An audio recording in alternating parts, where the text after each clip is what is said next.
My name is Jim Scott, and I teach anthropology and political science at Yale, and I am co-director of the program in Agrarian Studies at Yale that brings together all the people who work on rural life at Yale University in every discipline for every time period. I've historically worked on peasants, and so naturally I'm interested in food systems and the way in which peasants both produce and try to control not only their own food supply and their physical security, but the way in which they organize their communities and the way in which they organize their marketing. So I think I don't much like the word sovereignty, because the word sovereignty means nation state, and I don't think the nation state has been a successful guarantor of people's food security, of their right to food. So it seems to me it is true, of course, at a simple level, but important level, that if we don't have secure access to food, we are truly powerless, and we are then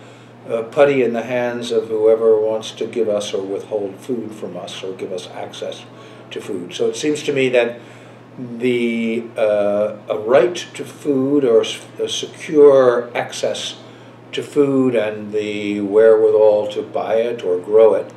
is a precondition for all the other rights we have: political rights,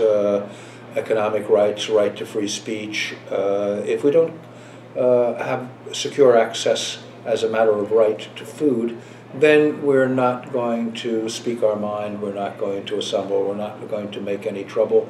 because we will be hostage to the people who can feed us or not feed us.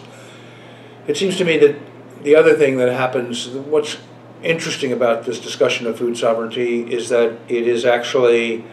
a discussion of local food systems and the degree to which these food systems are within the political and social grasp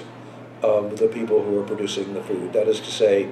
multinational corporations and futures are trading land and grain across the whole world as abstract entities,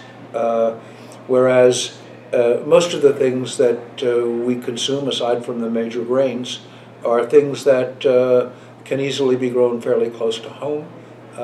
and that we would have some relationship. Even if we lived in towns, we would have some relationship to the people who grew these things. There would be local markets. So it seems to me if you wanted to organize a democratic life, then the way to start organizing that democratic life is around the question of food, its production, and its distribution. And so it seems to me that those places are the nodes or the crucial moments at which you can create a democratic institutions and democratic spirit.